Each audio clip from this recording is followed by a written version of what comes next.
बिस्मिल्लाहिर्रहमानिर्रहीम। क्या नवाफल बैठ कर पढ़ना चाहिए या खड़े होकर नवाफल पढ़ने चाहिए? इसका जवाब मुफ्ती मुनीबुर रहमान साहब तफ़हीमुल मसाइल किताब में सफ़ा नंबर 119 पे नकल करते हैं।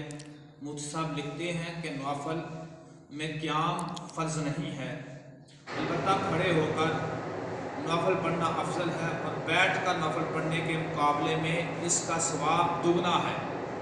बैठ कर नफल पढ़ने के मुकाबले में खड़े होकर सवाब इसका दुगना है।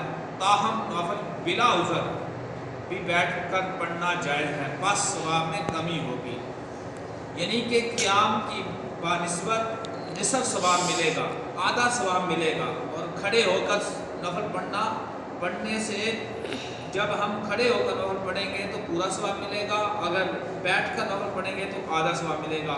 बाद लोग कुदरत व इस्तिताअत के बावजूद बैठ कर नफल पढ़ते हैं और ख़ास तौर पर इशा के बाद के 2 नफल, और दलील ये देते हैं कि हुज़ूर सल्लल्लाहु अलैहि वसल्लम बैठ कर नफल पढ़ते थे। ये इस्तिदलाल गलत है।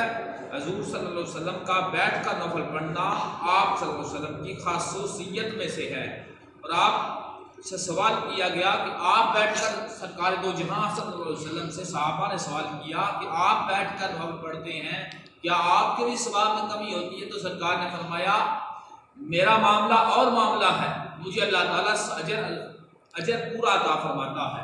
तो लिहाजा इस बात से ये बात अखज़ होती है कि नफल को खड़े होकर पढ़ना बासे रहमत है और बासे सवाब है, पूरा सवाब मिलता है। और नफल बैठ कर पढ़ने से कम सवाब मिलता है। अगर कोई बिला उज़र भी नफल बैठ कर पढ़े तो जायज़ है, बैठ कर पढ़ना भी जायज़ है, लेकिन सवाब में कमी आती है। अल्लाह ताला से दुआ है कि अल्लाह ताला अमल करने की तौफीक अता फरमाए।